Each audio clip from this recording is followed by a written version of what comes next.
Bonjour à toutes et à tous, donc je m'appelle Mathias, voilà, je suis formateur et moniteur ici à la MFR du Clos Fleury à Avesnes-sur-Helpe. Alors je dis moniteur parce que quand je suis en pédagogie avec les jeunes, voilà, je mets ma casquette de moniteur et puis au sein de la MFR, et quand je suis formateur, j'emploie l'andragogie avec les adultes. Voilà pourquoi je fais le distinguo entre ces deux approches, pédagogique et andragogique. Alors, je vous présente aujourd'hui l'ESC, l'éducation sociale culturelle, pour les bacs pro SAPAT et aménagement paysager, et puis aussi quelques emplois possibles pour les CAP SAPVER. J'ai notamment réalisé des cours de SC qui ne sont pas prévus dans le référentiel, mais que j'ai greffé dans les techniques de soins d'accompagnement. Comme quoi on peut toujours aménager la créativité comme outil pédagogique dans différentes matières pour faciliter l'assimilation du savoir. Alors ce que je vais vous présenter aujourd'hui, c'est différentes techniques qui va du crayon pour employer le dégradé et les contrastes, en voyant aussi différents artistes pour que les jeunes puissent s'inspirer et exprimer justement leurs aspirations dans une culture commune. Voilà.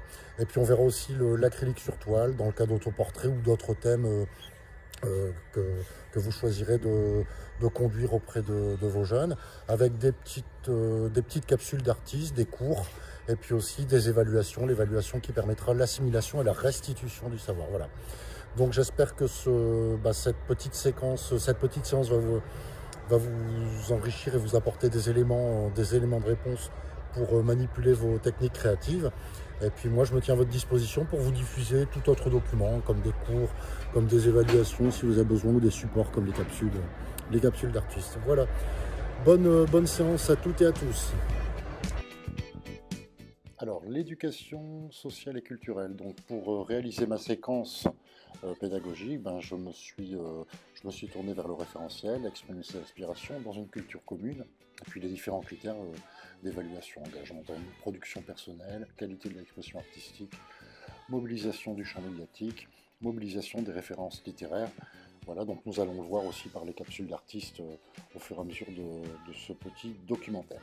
Alors, la première séance, j'ai décidé de la construire en présentant un artiste qui est bien connu du pop art, Keith Haring, qui a aussi fait du street art.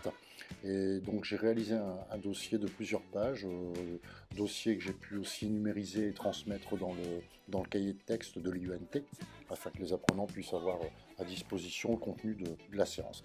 Donc dans ce dossier, j'y ai greffé des vidéos, et puis ça a été l'occasion aussi de connaître l'artiste, de faire connaître l'artiste, et d'échanger avec les jeunes, afin qu'ils puissent s'approprier le champ artistique du personnage. Donc après, on est arrivé sur un approfondissement en deuxième séance, donc sur la symbolique même de l'artiste, avec les symboles, les chiens, les chats, ce qu'il a voulu aussi exprimer par toute cette communication artistique et culturelle. Et puis une fois que l'artiste était connu, là on a pu passer à l'action. Alors ici on a une jeune apprenante qui est en train de réaliser des modèles suite à l'inspiration de Keith Haring. Donc les contours, on reconnaît très bien les personnages, donc ils les ont réadaptés, hein. On a des contrastes et des dégradés réalisés au crayon.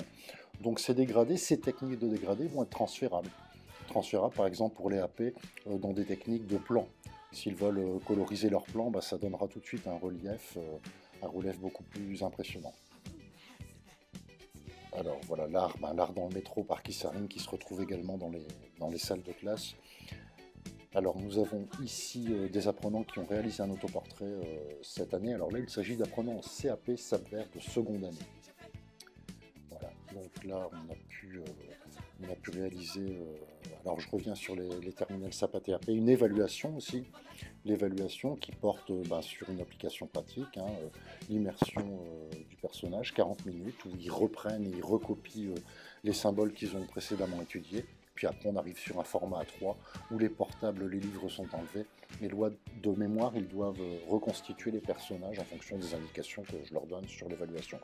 Voici les critères évalués que les apprenants ont sous leurs yeux dans l'évaluation, ce qui leur permet aussi de savoir où ils se situent et quels sont les objectifs à atteindre. Alors voilà les restitutions des productions juste après l'évaluation. Donc on a quand même les personnages qui sont très fidèles à l'artiste, avec les dégradés qui étaient très bien réalisés. Alors une autre méthode Il s'agit de capsules d'artistes. Donc, comme je vous le disais en préambule, ces capsules, je les ai issues du référentiel, hein, les indications qui étaient données, puis je me suis renseigné aussi sur Chlorophylle pour avoir le nom de différents artistes à exploiter. Donc, j'ai décidé, moi, de faire une présentation succincte qui me permet, voilà, donc là, ici, on a 23 capsules de différents artistes, hein, littéraires, visuels, photographie, sculpture, qui permet aux jeunes de pouvoir faire plusieurs choses. Donc, développer leurs recherches sur les artistes qu'ils choisissent et pouvoir faire des exposés aussi, en binôme ou trinôme. Donc je leur laisse choisir le groupe en binôme et trinôme et se positionner sur l'artiste de leur choix. Et donc c'est assez fluide et en fait on arrive à des qualités d'exposés qui sont véritablement intéressantes, qu'on peut filmer aussi, qu'on peut diffuser et qui donnent vraiment un travail collectif très intéressant. Donc bien sûr ils vont approfondir, ils nous parlent d'œuvres, vous l'aurez compris, des supports intéressants pour développer leurs aspirations.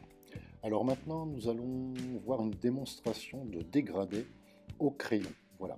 Comment amener ça en séance de façon pratique. Après toute cette théorie, ces premières séances théoriques, on peut passer à la pratique. Alors on peut passer même avant, hein, on peut faire une petite évaluation diagnostique pratique pour voir un peu où se positionnent les jeunes et ce qu'ils sont en capacité de réaliser au niveau créatif. Ça peut être envisageable. Donc là, on est sur un support. Vous voyez, ça c'est un support que je réalise là, en tant que formateur, mais je le fais aussi en cours. Donc un contraste. On dessine un contour, toujours en thème avec le sujet. Puis après, je leur montre comment réaliser un dégradé. Donc, le dégradé, toujours les contours plus foncés, puis au fur et à mesure où on s'éloigne, où on s'approche de l'intérieur, où on s'éloigne de l'extérieur, eh bien, on va appuyer de moins en moins sur le crayon pour obtenir cet effet de fluidité, cet effet effacé qui est propre au dégradé. Alors le dégradé, ça va être utilisable dans différentes techniques, et notamment les AP dans la réalisation de leurs plans. Voilà, moi je leur propose ça aussi. Alors après, je leur propose de faire des plans, des vues du ciel, de terrain avec des plantes. Et puis je leur demande de réaliser les dégradés qu'ils ont pu avec moi précédemment en ESC. Donc ça donne tout de suite un côté en relief de façon visuelle et qui plaît bien aux jeunes aussi. Voilà, dans la réalisation de leur croquis, de leur schéma. Donc si on est auprès des SAPAD, pour la réalisation d'affiches d'animation, hein, auprès de personnes âgées, de personnes en situation de handicap ou de jeunes enfants, voilà, s'ils réalisent une animation un jour, ils peuvent faire une affiche, voilà, pour essayer d'informer le public pris en charge, voilà, et puis la structure, donc ça peut toujours être intéressant. Là, vous avez des représentations de jeunes, juste après la première séance. Donc, on voit qu'ils commencent très bien à manipuler le dégradé. Nous allons voir maintenant l'acrylique sur toile. Alors l'acrylique sur toile, ça fait toujours un peu peur d'employer ce médium, mais bon, l'acrylique est facilement réalisable. Alors ici on a le matériel qu'il nous faut, hein, cupule pour pouvoir faire les dilutions de peinture. L'acrylique aujourd'hui on trouve ça à des prix très abordables. J'ai mis le rapport prix hein, après dans la séquence. Donc c'est des tubes qu'on peut trouver facilement dans différentes couleurs. Alors du gesso, ça c'est pour préparer la toile. Voilà, donc ça demande 24 heures de séchage. Donc on peut imaginer faire en première séance la préparation des toiles par l'ensemble des apprenants. Et puis en deuxième séance, réaliser les fonds en dégradé.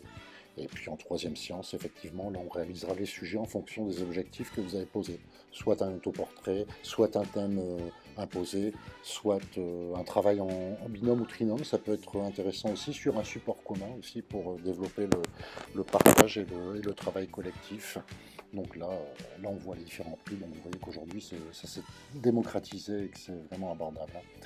Alors, la préparation, on va voir là juste maintenant la préparation justement d'une toile. Donc la toile, ce qui est intéressant aussi, c'est de donner encore la toile emballée aux jeunes, emballée dans le plastique d'emballage, quoi, et puis qu'ils puissent l'enlever et faire un petit travail sur l'autoportrait ou sur le sujet que vous avez choisi, afin qu'ils puissent la déballer, se l'approprier, puis mettre leur nom, leur prénom derrière. Voilà, ils s'approprient l'objet. Et puis à la seconde séance, on peut éventuellement commencer à mettre au blanc, au gesso, au rouleau, tout simplement, hein, par les jeunes. Donc on les fait sécher, puis la fois suivante, on réalise le fond que nous allons voir ici, un fond en dégradé. Donc là, ça demande un petit temps de préparation. Donc toujours l'acrylique, on la fait choisir aussi éventuellement par les jeunes apprenants, hein, les couleurs qu'ils veulent en fonction du thème qu'ils ont décidé de réaliser, que vous avez cadré et imposé. Hein. dans les objectifs. Et alors, on y met dans des cupules ou dans des pots en verre, hein, c'est possible, des petits pots à yaourt ou voilà quoi. Un peu d'eau, toujours diluée acrylique, pour qu'elle soit plus fluide et beaucoup plus facilement exploitable. Donc là ici on voit une dilution. Donc là par contre là j'ai peut-être mis un peu beaucoup d'eau dans ma dilution, mais voilà c'est pas grave, il suffit de remettre un peu d'acrylique pour avoir une texture un peu plus pâteuse. Voilà. Entre la pâte du tube et le liquide là qu'on a sous les yeux, voilà, c'est juste entre deux, mais on le verra sur l'autre coloris, le coloris un peu plus turquoise. Alors de l'eau, de l'acrylique, et on vient y ajouter aussi, on le verra après, en dernière intention, du gloss. Du gloss, alors là vous voyez de pulvérisation, ça suffit largement pour avoir une texture intéressante à travailler. Alors ça on peut imaginer le préparer avant, hein, avant la séance. Bon, pour un souci d'organisation, si on a un grand groupe classe et qu'on veut faire travailler dans un objectif bien précis, on peut préparer les couleurs, les coloris ou les noirs et blancs avant. Bon, par contre, les apprenants n'auront pas la possibilité de pouvoir travailler la texture, une perte au niveau de la possibilité. Alors là, ici, on a le gloss qu'on va ajouter aux peintures diluées dans une deuxième intention. Le gloss va permettre d'amener du brillant à la peinture et de la fluidité aussi dans l'utilisation. Donc ça va être intéressant pour son séchage, ça va lui apporter aussi une prise plus solide et plus durable, sans effet de craquure, puis un satiné ou un brillant en fonction du gloss que vous mettez. Donc on peut, comme je disais, on peut imaginer préparer les peintures avant. L'inconvénient, c'est que les apprenants ne vont pas pouvoir réaliser cette manipulation. Alors ça, on peut imaginer le faire à partir du moment où ils ont déjà préparé les peintures et où on veut exploiter un objectif bien précis. Donc ce qui permettra de travailler, moi j'aime bien organiser en îlots, hein, de 4 à 5 personnes, et ce qui me permet moi de voyager entre chaque îlot et de pouvoir amener mon aide en matériel ou en conseil si les jeunes ont besoin. Parce que parfois les jeunes sont aussi dans un état de créativité, inspirés. Et du coup, là, c'est tout de suite, monsieur, comment je fais ça? Et puis, on vous appelle à droite, on vous appelle à gauche, et puis voilà, il faut être là disponible. Donc, ça permet de dégager du temps pour justement ne pas casser le processus créatif du jeune, et puis l'aider à exploiter. Bon, alors là, vous voyez, sur la toile était préparée au gesso avant. J'y ai mis de l'eau par pulvérisation, et mes peintures faites, j'ai commencé à étaler voilà, mes couleurs diluées avec le gloss et l'eau. Et puis voilà, on peut y aller comme on veut. Alors c'est une technique, c'est intéressant de mettre de l'eau avant parce que la peinture va se diffuser et va se mélanger aux différentes couleurs. Et c'est ça qui va donner le fond intéressant. Alors bon, vous voyez, on y va. Il faut vraiment pas avoir peur, faut y aller quoi. Hein, faut pas hésiter. Et après on peut prendre la toile et justement avec l'eau la bouger pour avoir ces effets justement. Des effets intéressants recherchés de texture, de matière. Donc là, on voit qu'on a de la texture sur la toile, mais on n'est pas obligé. Hein. On peut très bien étaler. Ça, c'est à chacun de trouver l'effet recherché, parfois un effet qui arrive comme ça au hasard. Donc ça, les jeunes, c'est toujours une source d'émerveillement pour eux de voir qu'ils ont réalisé quelque chose de dégradé, avec des formes. Alors c'est cette étape-là qu'il faut bloquer à un moment donné, poser au sol, en salle, et laisser sécher 24 à 48 heures avant de pouvoir après retravailler les sujets que vous aurez décidé avec eux. Donc, on a une séance pour le fond au blanc au gesso, une séance pour le dégradé, et puis une séance après pour faire les sujets. Alors ici, on revient avec les CAP deuxième année, CAP SAPVER, Service d'aide aux personnes et vente en milieu rural, sur une création d'autoportrait. Donc comme vous le voyez, on a réalisé les fonds en dégradé, puis après ils ont travaillé leur autoportrait. Je leur ai fait travailler sur un format papier pendant l'alternance, le temps où ils étaient en entreprise. Je leur ai demandé de me faire un autoportrait d'eux-mêmes et pouvoir l'amener la fois suivante à la NFR. Donc ils ont pu s'approprier leur propre image par le miroir ou par le téléphone portable ou la photo, et puis restituer leur visage sur les toiles. Alors, moi j'ai été saisi quand même des apprenants parce qu'ils m'ont tous, je les reconnais tous en fait sur les autoportraits, donc il n'y a pas de souci, quoi. Ils ont réussi à me capter leur regard. Alors on n'est pas sur une évaluation technique, bien qu'on pourrait quand même évaluer certains critères, voilà, respect du cadre, dilution des couleurs, des critères techniques qui pourraient être apposés, mais on n'est pas sur un jugement artistique et créatif. Voilà, on est justement là pour valoriser la confiance en soi des jeunes et on va évaluer les critères de technique et puis ben voilà, les valoriser aussi sur ce qu'ils ont fait parce que c'est vrai que là, par exemple, moi j'ai l'apprenante en face de moi, là c'est incroyable, quoi. Ils ont réussi à saisir quelque chose d'eux-mêmes. Donc voilà, une petite exposition d'autoportrait qui sert aussi d'outil à valoriser et ben, développer leur confiance en eux. Je leur ai fait aussi apposer des symboles sur leur propre confiance en eux, 3 symboles au fur et à mesure de l'année. Voilà, je leur ai demandé comment était leur confiance en eux à un moment précis et de me réaliser un symbole qui pouvait définir cela. Donc ce qui me permet d'avoir une évaluation visuelle et symbolique, en plus agrémentée en plus avec le commentaire de l'apprenant. Puis on a d'autres supports aussi possibles pour le SC, hein, qu'il est possible d'exploiter. Donc bah, les crayons, toujours les fameux crayons, ça c'est un fondamental. Et puis là, on a des jeux de cette famille qui ont été réalisés aussi par des jeunes, vous voyez, où ils ont employé aussi cette technique de dégradé et pour un jeu de cette famille en anglais et en français. Voilà, cette séance est maintenant terminée. Je vous remercie pour votre attention. Au revoir et à bientôt. Me revoici donc pour conclure cette séance sur le SC. J'espère que voilà, vous avez pu obtenir de nouveaux éléments. Et puis comme je vous l'ai dit, je me tiens à votre disposition pour vous transmettre différents documents. Voilà.